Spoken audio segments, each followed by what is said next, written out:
And we're back on another edition of the Southern Ontario Dirt Show podcast. My name is Jonathan Howe, and we are on episode 89, presented by Vansickle Pet Value and Lundy's Lane Pet Value. Don't forget that you can stop in at either location found in St. Catharines or Niagara Falls to pick up your race day tickets from Merrittville Speedway. Beat the box office, beat the lineups, grab your tickets, and you can go right on in when you get to the racetrack on Saturday nights. And of course, while you're there, make sure you stock up on all your favorite pet treats, pet food, toys, accessories. My dog Finn was in there the other day, getting spoiled, of course. Love visiting at Lundy's Lane Pet Value, the corner of Kayla Road and Lundy's Lane. And of course, you can find Vansickle Pet Value in St. Catharines, right across from the Best Buy. 420 Vansickle Road is where you can find that. Want to get into episode 89, Driver 89? I'm stumped. I don't think I can actually think of one 89 that I have called or announced. I don't really think I've got one that comes to mind off the top of my head. So maybe if you've got one, don't hesitate to let me know. Uh, I'd love to hear it in the comment section. If there's somebody that's coming to mind locally that has run an 89 or is running 89 that I just can't think of, but I'm drawing a blank. I went through all of Oshweekend. Nothing jumped out at me. I kind of quickly went over the lineups from Merrittville Speedway, and I there's nobody that's jumping out to me that's run an 89. So I think we're stumped on this one. I'm sure there's got to be somebody who's got a throwback one. So this is your time to shine. If you've got somebody on the brain, somebody that you want to shout out as Driver 89, make sure you do it in the comment section over on Facebook or let us know on social media at SODS_POD. Mother Nature wreaking havoc again, washing out stuff from Ransomville on Friday night. But we were able to get some of the show in on Merrittville on Saturday night. Oshweekend got their show in on Friday night as well. Let's go over the results in a little segment I like to call the race report. All right, let's start with Oshweekend Speedway and their action from June 7th. We'll start with the 360 sprint cars, which if you're looking for results, you might have had to wait on them because they had a little bit of a digital timing and scoring issue, but no issues for Dylan Westbrook as he gained 17 spots after starting 18th to win the feature over Dylan Swiernick and Josh Hansen, who were both on the front row to start this one. Matt Farnham finished starting fourth, and Ryan Turner started fifth, finished fifth. So everybody but Westbrook was able to stay inside the top five. Nick Sheridan, who also was starting up in the top five, ended up dropping back to ninth in this one. But Westbrook on a tear to start the year at Oshweekend. Not a surprise there. Probably not a surprise either to see Lance Erskine grab a win finally in that 88 car. It was Erskine's first win in the crate sprint class since moving up. He got the win ahead of Steve Murdoch, Jesse Costa, Daryl Peltier, and Ashton Van Every round out your top five in the Strickland's crate sprints. Middleport Mechanical Thunderstocks. It went to Kyle Wirt, who's mixing it up a bit this year with some of the favorites that we might have had. Kyle probably shouldn't be a surprise to see him as running as well as he did. He really had a good, strong finish to 2023 and has picked up where he left off in 2024. Finishing ahead of Jim Lampman, Ryan Beagle was third, Dave Bailey fourth, and Ron Logie rounds out your top five. Hard Charger went to Donnie Lampman, who picked up 18 spots, to finish sixth after starting 24th. And in the HRW Automotive Mini Stocks, it was Kenny Hare grabbing yet another win on his year. Meanwhile, Alex Riley was the Hard Charger, ended up third after gaining 17 spots from 20th starting spot. Mason Anderson finished between those two in second on the podium. Dusty DeBoer was fourth, and Nick Erskine rounded out your top five there. Oshweekend Speedway back in action this coming Friday with the Renway Energy McHugh Supply Race of Champions Sportsman Shootout. Yes, that's right. The Sportsman Modifieds are going to be joining alongside the typical classes of 360 Crate Sprint, Thunderstocks, and Mini Stocks. That is this Friday, June 14th, probably when you're listening to this podcast. Over at Merrittville, it's been another weather-affected night. We tried. We got through all the heats. We got through one of what was supposed to be a double feature night for the Rona Doige Mod Lights. This technically was the makeup race from back on May 18th when the night was fogged out. And it resulted in a first-time winner as Ryan Anderson picks up the win. Anderson bested Tyler Winger, Josh Slater, Brent Bigelow, who have all found victory lane in the Mod Lights thus far in 2024. And Sean Iftati rounded out your top 5 in that one. And we saw another first-time winner on Saturday night at Merrittville Speedway as Hannah Rothwell broke through in what was a rain-shortened Vansickle Pet Valu PV on the lane 4-cylinder event.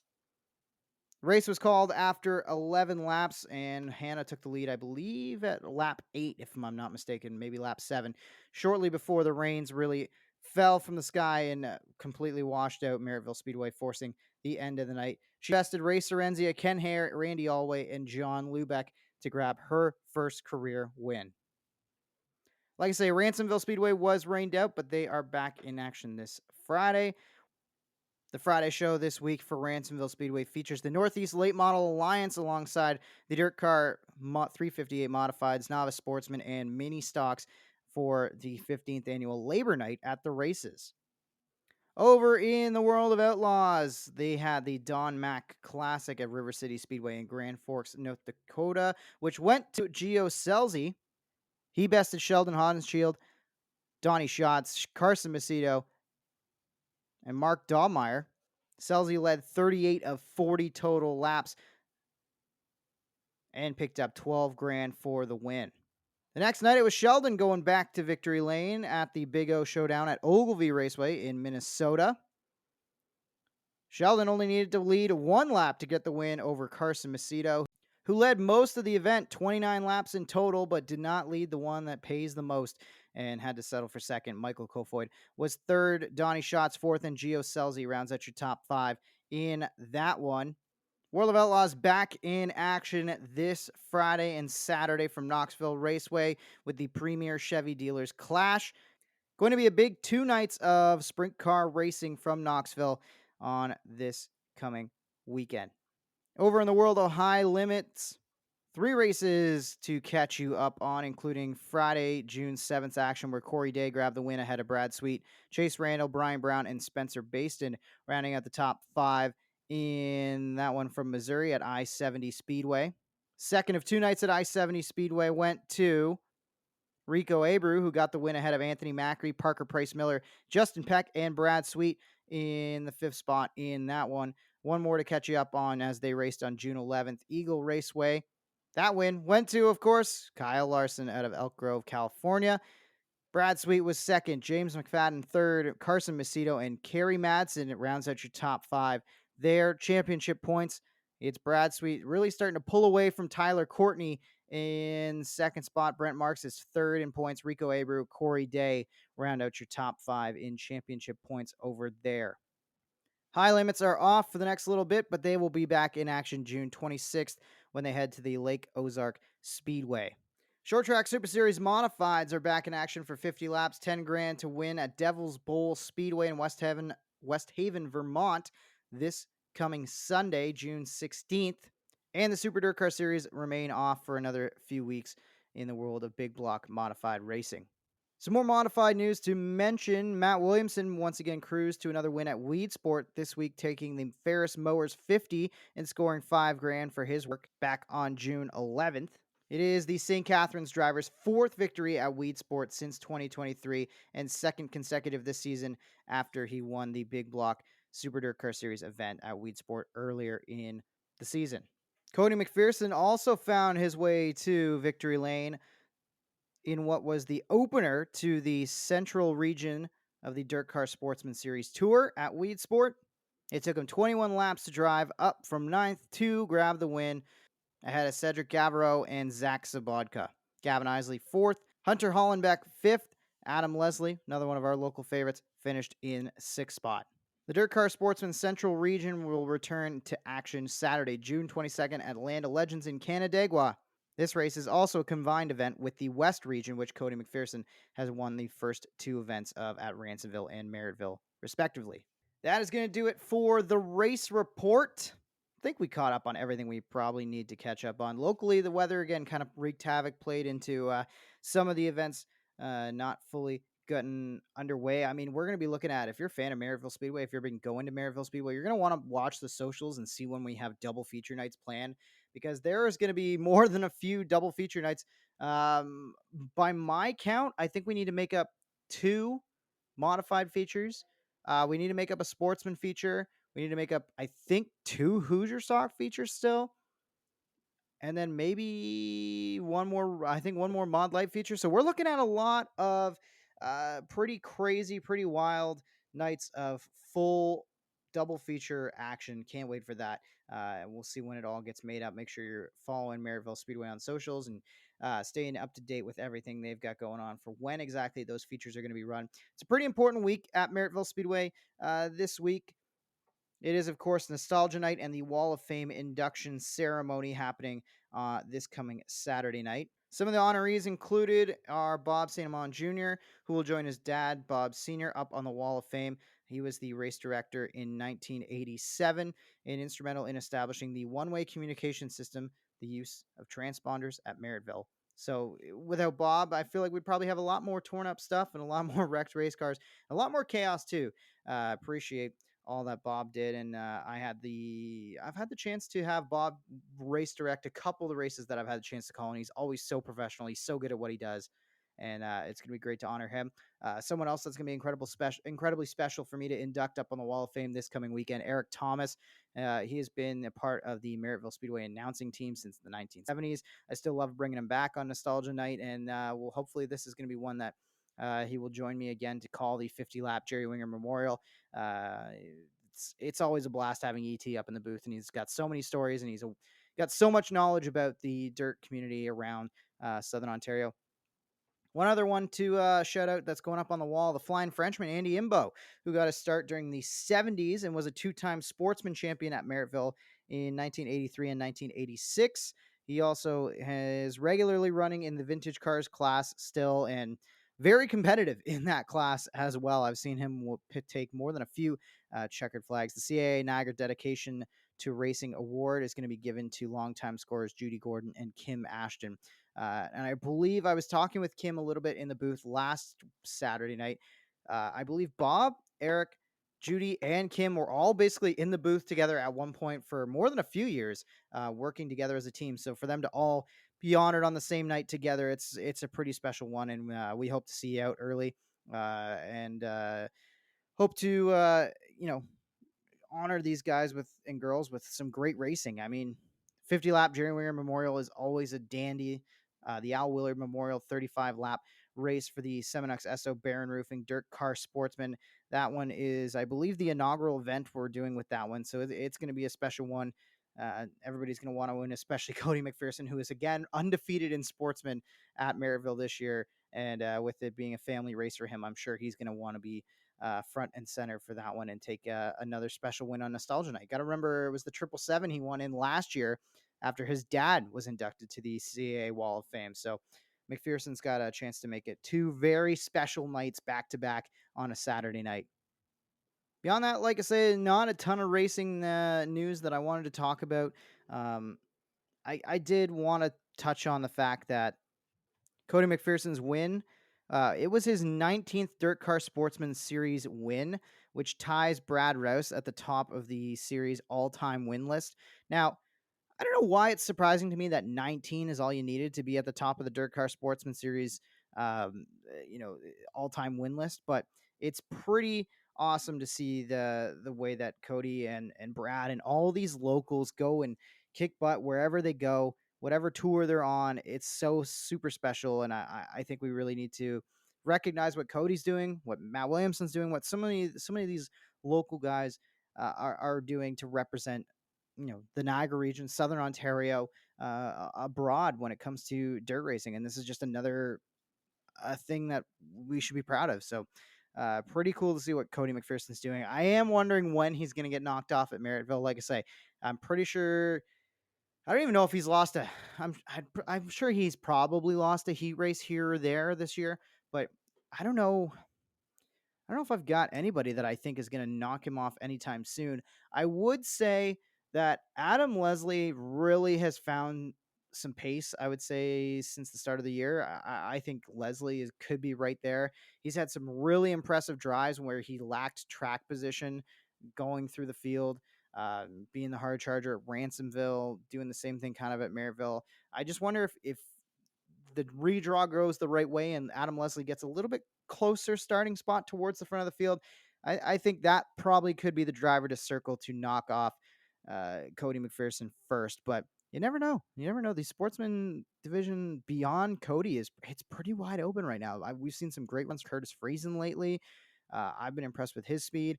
Obviously, some of the American Vaders like Brett Senex is really strong at Merrittville Speedway. Obviously, has been strong over at his home track in Ransomville.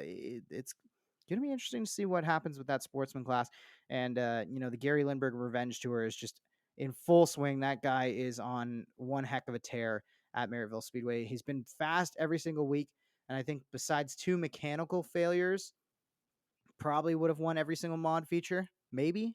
That might be a stretch to say, but we'll see what the field's got for him in the 50 lapper this coming Saturday night. All right, I don't want to ramble on too long because I've got a great interview coming up with Doug Leonard, who is now the race director for the World of Outlaws Sprint Car Series, and moving on from Merrittville Speedway, from Ohsweken Speedway, has a ton of experience here locally. It was good to talk to him about some of that experience coming from a racing family and coming from a background of not necessarily drivers. It's so easy to get into this sport through the driving avenue, but there's a lot of other ways to get involved with dirt racing, with racing in general, without being a driver or directly working on race cars. And it was great to talk to Doug about that, about the World of Outlaws, about some of the things he's learned down on that side of the world, and what it's like taking on such a big job. What are the differences between working your local Saturday night short track versus the World of Outlaws Sprint Car Series? We'll talk to Doug Leonard coming up on the Southern Ontario Dirt Show podcast. The folks from Vansickle Pet Valu and PV on the Lane aren't just fans of your favorite four-legged friends, they are race fans too. That's why Jeff and Rhonda Riley, as well as their staff, have teamed up with Merrittville Speedway to make your race day experience more convenient. Race fans can now pick up tickets for race nights while grabbing the highest quality food, treats, toys, and accessories for their pets from the St. Catharines and Niagara Falls locations. Beat the box office and the crowds. Their support of local racing doesn't just stop with you, the race fan. Catch the Vansickle Pet Valu PV on the Lane 4 cylinders racing at Merrittville Speedway throughout the 2024 season. Check out Vansickle Pet Valu across from Best Buy and Walmart on 4th Avenue in St. Catharines, and PV on the Lane at the corner of Kayla Road and Lundy's Lane, Highway 20. And joining me now on the Southern Ontario Dirt Show podcast. Good to catch up with this guy because we don't get to do it on Saturday nights anymore, but for good reason. He's kind of got a pretty important job these days. It's Doug Leonard. Thanks for coming on the show, Doug. Hey, no problem. Thanks for having me, Jonathan. It's good seeing you. Good to chat with you. We were just talking a little bit before I hit the record here. With the World of Outlaws, you've got a pretty crazy schedule coming up, and we talk a little bit about the World of Outlaws, but I just wanted to start off with talk to us about this season so far. And I'm sure as a race director, you don't get to be a fan much, but obviously it's got to be hard not to cheer for and really enjoy the excitement of World of Outlaws sprint car racing, even in the tower. Yeah, I mean, this season's been a great success so far. We've battled weather early. We've seemed to have gone on a run here, and got off quite a few events. I mean, the racing's been phenomenal. We had a hell of a finish on Saturday alone. So the drivers are the best of the best. I mean, and they really do show it a night in and night out. I mean, the cream rises to the top. They've been great to work with. Their feedback has been phenomenal. My team, my officials that I get the privilege of working with are fun. We're a good group and have built a good camaraderie already so far this year. So everyone seems to be happy. I mean, it's sad missing events at home. But I mean, this is a chance of a lifetime, and I had to jump at it. Absolutely, being the race director for the biggest sprint car series in the world. I mean, anybody would be lucky to do it, especially somebody from Caledonia, right? So let's go back in history for some of the folks that listen to the podcast and maybe don't know, the not just legacy of yourself and what you've done locally in motorsports, but you come from a racing family, and the Leonard name is something that has been around local short tracks for a long time, right? Yeah, that's correct. My dad was a longtime official at Cuba Speedway. He worked at Flamborough Speedway. He worked with a traveling mini stock series, more of the Pro Fours back in the day, and that's where I got my start as a 12-year-old at Cuba Speedway, riding passenger in the cleanup truck, and then it evolved into I was head of the safety team and the cleanup team at Cuba Speedway.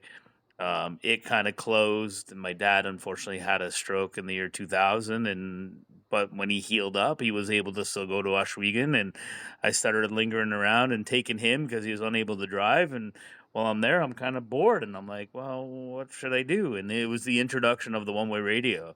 Adam Ross and Clinton Jeffrey were the announcers, but they were also the race directors and just couldn't really do both. So I'm like, hey, how about I be the worker for you on the one way radio, and then that evolved into a race director's job. An opening happened up at Merrittville Speedway as a starter, and I'm like, hey, why don't I do both? So I kind of see both sides. Learned a lot from Bob Sandman Jr., who's being inducted into the Wall of Fame, and then we evolved into working at Syracuse for the Super Dirt Car Series, which then turned into a race director's job, and now we are here. We are today. Yeah, it's been a pretty wild path for you, and it's a path of persistence and opportunity. I assume a lot of things, based on what you're saying here, it's not that necessarily they're falling your way, but it's kind of like for anybody else who's listening to this that wants to get into racing, kind of just hanging around and waiting to see what opportunity presents itself is the best way to get in if you're not going to get in on the driver's side, right? Yeah, 100%. I mean, if there's a door open, put your foot in it. I mean, and that's kind of what I did.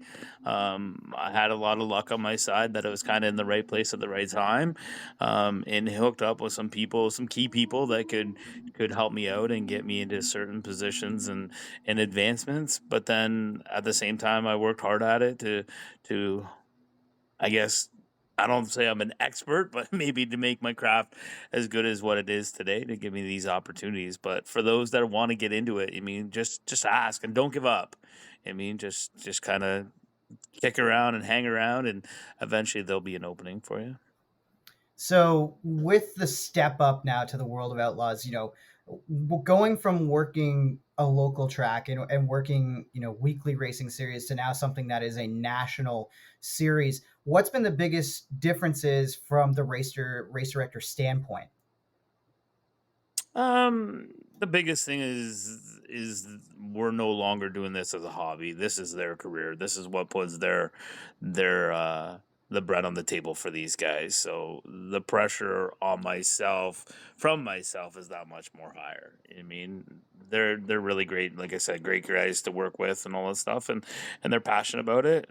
And but they'll come back and they'll let you know that hey, we just don't agree with you, and we got to talk it out. And we've already had those. I mean, I've already had a few of those conversations with a couple of the drivers, but usually that night it's done and over with, and we move on to the next one, kind of just like we do at home. So it's different, but it's almost the same.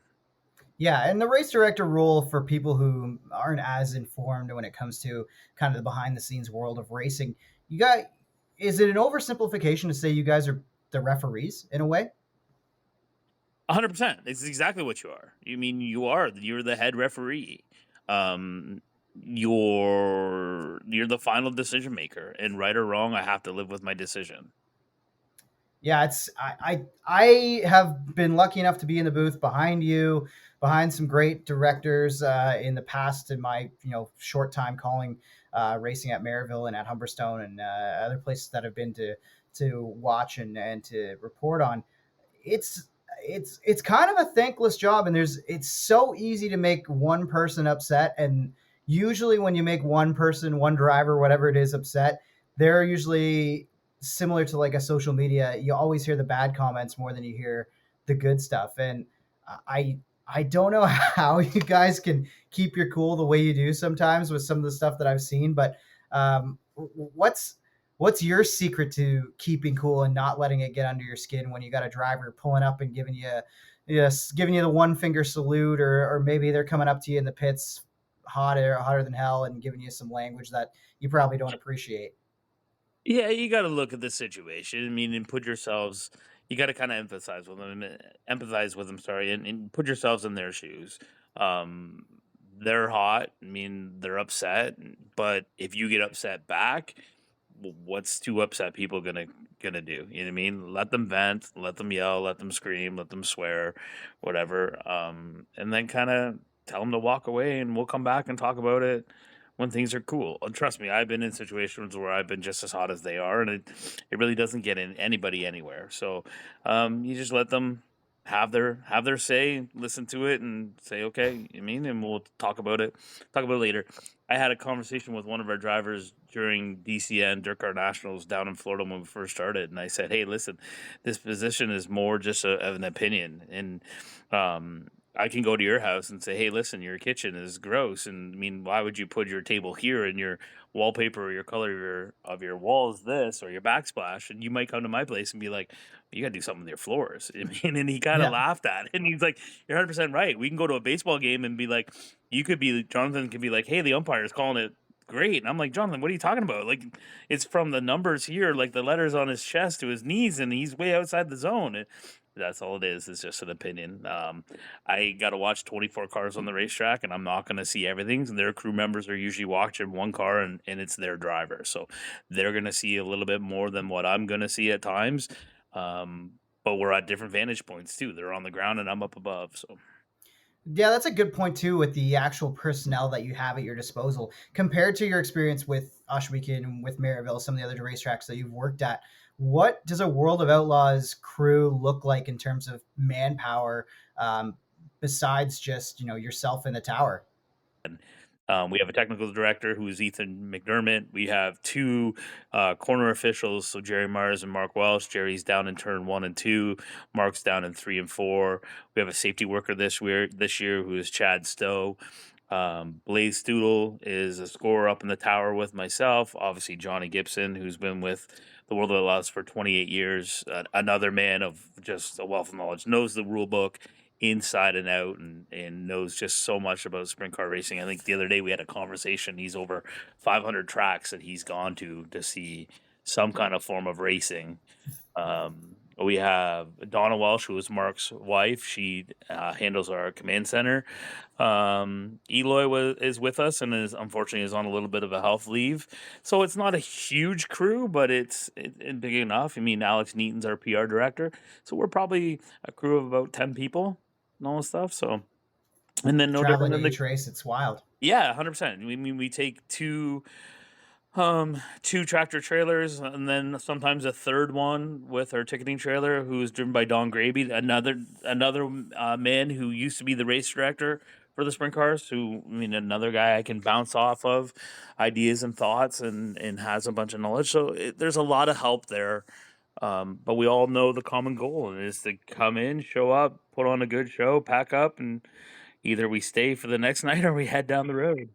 Yeah, so it's funny you mentioned earlier, the baseball analogy because there are certain things in racing where it truly is kind of a balls and strikes situation, and there's judgment calls.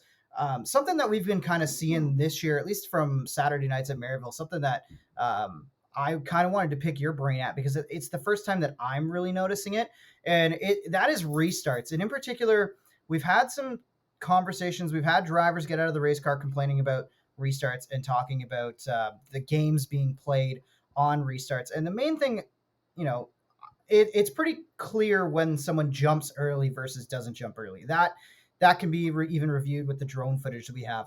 The one thing I wanted to ask you about that I've been curious about, and I've asked a couple drivers about and talked a little bit about lately, is you were famous for your nice tight square and even. And we all mimic it. Even my fiance Kyra, who was a longhand scorer for a while, will still talk about a race like if we're watching NASCAR or something, and just be like, "All right, bring them in, nice tight square and even," right? Like that's stuck with all of us, right? When you say that, though, is there any rule about where the control car on the restart, the leader, can place his car in terms of a lane? But you can either start on the inside or the outside lane. But let's say it's not like they have to be right against the guardrail, and it's not like they can push all the way up against the wall. How much movement, how much freedom does a leader on a restart have in terms of where they push the lane? The biggest thing, the reason I ask that is because it feels like we've had a couple drivers who are getting forced into the marbles by the lower laned car. The leader is driving the car, their competitor, up into the marbles, and that's where they fire off once they have that guy up there in a position that probably doesn't work. And I'm like, is that fair? Is that something that should be looked at by the official on top of whether they're going early or not? Or is it kind of all fair in love and war in that situation? I mean, the leader has that privilege. I mean, you certainly it's kind of a respect thing. I mean, you certainly don't want to, well, as we say, dirty them up. I mean, if you're that leader of that control car, you've earned that right to fire first. I mean, for us on our double foul restarts, the leader chooses top or bottom, and whatever he chooses, every other row has to follow. So if he chooses the top, the third place guy has to go to the top. The fifth place guy goes to the top. He chooses the bottom, then odds go to the bottom and evens go to the top. Um, our stuff, I guess, is a little bit different and all this stuff because of the open wheel stuff. I mean, modifieds are the same, but I mean, big tires and the speed on it. So I think they're a little bit more respectful that way. Um, if you're doing it at home, say at Merrittville, Oshwegan, Humberstone, you have the privilege. I mean, if you can see it early, you can kind of knock it off with the driver radio. It's so important. Mm-hmm. I mean, if you can catch it early, it's kind of like your kid. I mean, you told him not to go in the candy jar, and you're standing there watching him. He's sticking his hand in the candy jar. You're gonna yell at him. You know what I mean, and try to stop him. So hopefully you can catch him, but it does come down to a respect thing. Um, hey, listen, you've earned that right to fire early, but don't do it clean. I Yeah. mean, what our restarts on the sprint car series, the leader is a control car as he is, but he has his choice to go anywhere returns turn 3 and 4. Like the area is quite large. Sometimes they'll bring it right to 4. Other times they'll just get into 3 and fire. I mean, it's to mix it all up and all the stuff, but we really haven't had too many accidents on a double fall restart.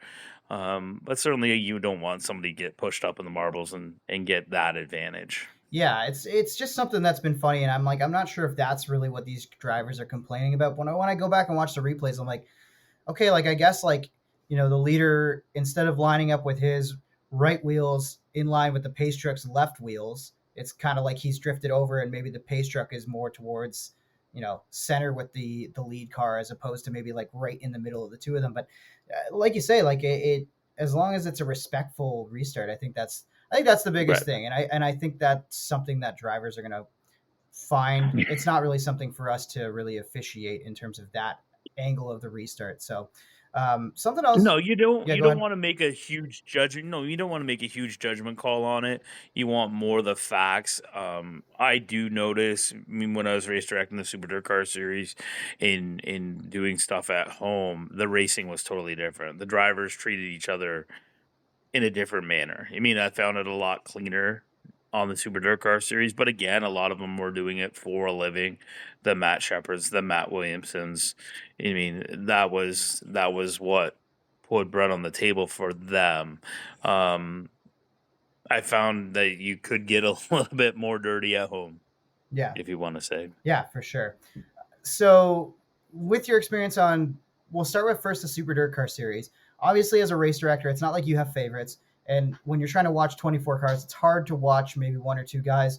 But in the Super Dirt Car Series, is there somebody that maybe you thought got overlooked in terms of their driving ability or their skill that maybe fans don't realize is a better driver than maybe they're giving credit for, or a better competitor than people might realize? I think so. I mean, you really kind of watch. I think it's showing this year. I mean, I'm certainly still pay attention, but Anthony Perego was a big one. I mean, he's now leading the points right now. Quiet guy. I mean, he dry sense of humor would come up and crack a joke with you at the draw, and you're less like, "Wow, Anthony, you do have a sense of humor." You know what I mean? Um, but really nice guy. Um, Kind of a lower budget team if you were save. I know Vinny Salerno has some success, but they went through like 4 motors last year. He really struggled and I mean had to fall off the tour a little bit and came back. I think they've got their stuff back together and all this stuff, but clean driver and all that stuff. You see the success he always had at Orange County. I think Anthony Prego would be one. What about on the World of Outlaws side? I mean, I know it's just been a short time that you've actually been able to be there in person watching these guys regularly, but is there somebody that's immediately grabbed your attention and been like, wow, I didn't realize that guy was as talented as he was, or he's got as much car control as he does, or is there any one in particular driver that stands out to you so far in watching them? Yeah, I mean, you've got your David Gravels. I mean, who's leading the points right now? Carson Macedo's on a huge tear. Started the season really in a rough way. Didn't have successful results in Florida and kind of struggled and got behind the eight ball, but has made up a bunch of consistent finishes on the top in the top three. I mean, he seems to be snake bitten and lost a few on the last lap lately and all this stuff, but one Sheldon Haudenschild obviously just seems to be one of the most popular drivers every time he wins, and then they always seem to be exciting. I believe he's got 7 or 8 wins now. Donnie Schatz is the utmost professional. Just he's intense. I mean, you see him and you're like, oh, should I go talk to him? But when you do talk to him, he opens up and will really give you good insight on it. So there's not one. I think Buddy Kofoid's a really young up and comer. And then you've got your veterans, your Bill Roses and your Craig Kinsers that are there and just always put in the huge time and effort. Might not have the results as the top teams, but they're there at every race. Yeah, and that's it's been fun to watch. I feel like with everybody made so much about this split, and obviously on this show we talked a bunch about the high limit versus the World of Outlaws guys and who's going where and what that. But I feel like the crowd, the field that the World of Outlaws is putting out on the racetrack is still as competitive as it's ever been, even without Brad Sweet trying to go for titles or whatever else. I'm really loving what I'm seeing from the World of Outlaws, and it's got to be fun to be a part of that and be associated with that, especially coming from a place in Southern Ontario. It doesn't seem like it's like, does it feel real that you got to this level of working in motorsports? No, not at all. I pinch myself. I mean, I can answer that one right away. What's some redneck Canadian doing on it? And Carlton kind of jokes with me and says I'm part of the diversity program that the World Racing Group needed to hire a non-American to do the job. But I mean, he's obviously joking with it. I do. I mean, there's no schooling for this job. There's no training. It's kind of you get thrown into it and you need to perfect your craft. And obviously, I've done it enough to earn this right and get to this level. And now it's my job to keep it. Absolutely. The other great thing about this job for you, I'm sure, is it's got to be a bit of a drag to do as much travel as you do in some ways. I know you've got your daughter Harper too, that I'm sure doesn't get to go to the racetrack as much as she used to with dad. So, but in terms of the travel, what's been the coolest facility you've been to, or maybe a facility that maybe you had never been to or never really experienced, and you're like, wow, this is a really awesome setup. All of them. I mean, I looked at the schedule when it first came out, and I counted. I think there was like 6 racetracks of 86 races that I've been to.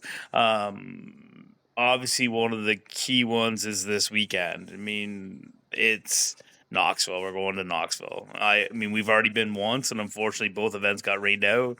So I got to walk the facility. I spent the $10 and went into the Hall of Fame outside of turn number 2, which was really cool. I did it by myself on a rainy day and saw a bunch of stuff that kind of wowed me and went through all the people that had been inducted to it and read all the names and was just like wow, and read their stories. So that's a really cool one. We've been to some places that you're just like okay, and I mean they're gonna put on a race. Maybe it's a little dark. Maybe safety is not at the upscale level and all that stuff, but they're certainly putting on trying to put improvements in. But the crowds at every racetrack we've been to have just been absolutely amazing. We were just in North Dakota. I mean, it was so close to the Canadian border. They actually sang the Canadian anthem and they were like screaming it out. I felt like I was at a Buffalo Sabres game and the Maple Leafs were there. You know what I mean? Like there was more. I felt like there was more Canadians than there were Americans. Then we go to Ogilvie the next night, and I talked to the promoter. He's like, "I have 3 tickets still available. That's it, like 3 tickets." Wow. The place was absolutely jammed, and every place we've gone to, same way. I've talked to Carlton numerous times. You mean obviously each event, and he's just like, I can't believe these car counts. We have a split. We mean between like competing sprint car series and ourselves, but yeah, the car counts have been so healthy for both series. I mean, so it's certainly racing seems to be at 410. Sprint car racing seems to be in a good spot right now. Awesome. Got a couple more questions. I wanted to ask, you mentioned the 410 element being mostly experienced with 360s at Oshwegan. Obviously, the bigger engines mean, in most cases, quicker lap times. How has that adjustment been for you dealing with cars that are, that much faster? Not that it's, huge amounts faster, but it is, I'm sure, a little bit tricky on the eyes trying to adjust to watching 410s every night. Seems to be my neck more than my eyes. I mean, there's been a couple times on the airplane on the Sunday morning coming home. It's just like, wow, I got a little kink that I never thought I'd have. But yeah, I mean, they're quick. I mean, you certainly notice a difference, especially on the bigger facilities, such as like what we have this weekend, Knoxville, when we had it in Florida. But even on the smaller stuff, I mean, on their little quarter miles and all the stuff, they're fast. Like we were into River Cities this weekend, we were into 9-second lap times. I mean, that's crazy. It's fast. It's fast. So all right, well, I'll get you out of here on this one. It's a kind of a standard question we try to ask everybody, at least in this batch of episodes, and it's and you're going to be really experienced to answer it. But I'm going to give you an unlimited plot of land somewhere in Ontario and an unlimited budget. You can build your ideal, perfect race facility in Southern Ontario. You can borrow from as many different tracks, like you can take turn 3 from this place, turn 4 from that place, whatever it is. What does the ideal dirt facility look like in Southern Ontario? oh, I'd probably go with like a third mile. Do I need to give location as well? No, it just needs to be like kind of No? like a blueprint Okay. of what the racetrack would be, roughly. Yeah, yeah. I think you need a third mile. You need the lighting that Oshwegan has. I'd love a turn 2 out of Delaware, kind of where it comes uphill and then downhill. So I'll throw a little asphalt into it. We can go into 3 and 4 and go high banked. I don't know if I like the creek so close at Brighton, but maybe a little bit further back and give it a little bit of scenery. You gotta love the steel bridges, the tower and the seating at Cornwall. Great, like their tower in Ontario is probably the best one for visibility as a race official, and just how the fans sit in those bleachers and it's just cut in kind of in the hillside. You can just take a sprinkle of everything and put it in there. I mean, you got to add. I mean, I'll go back to Flamborough. Everyone raves about the Flamburgers, so we got to go food side too, right? We need the Flamburger hamburgers there for people. So you can take a little bit of everyone and make it into your own, but that's what I do. Lighting from Oshwegan, I mean the seating from Cornwall, turn 2 out of Delaware, high banked into 3 and 4. Yeah, that would be my ideal. Nice. My ideal racetrack. I like it. Doug, we all miss you on Saturday nights at Merrittville. I'm sure they miss you Friday nights at Oshwegan too, but we're all really proud of you. Congratulations on the gig. Keep enjoying this year, and all the best going forward, and enjoy Knoxville. Awesome. Thanks, Jonathan. Say hi to Kyra for me. Yeah, will do. There's Doug Leonard on the Southern Ontario Dirt Show podcast. And the checkered is out on another episode of the Southern Ontario Dirt Show, presented by Vansickle Pet Value and Lundy's Lane Pet Value. Like what you hear? Rate, review, and subscribe wherever you get your podcasts. Connect with us on Facebook at Southern Ontario Dirt Show, or find us on Instagram, Twitter, and TikTok at SODS_pod. Have a question for the show? Email us at southernontariodirtshow@gmail.com. Thanks for supporting local racing in Southern Ontario, and we'll see you at the track.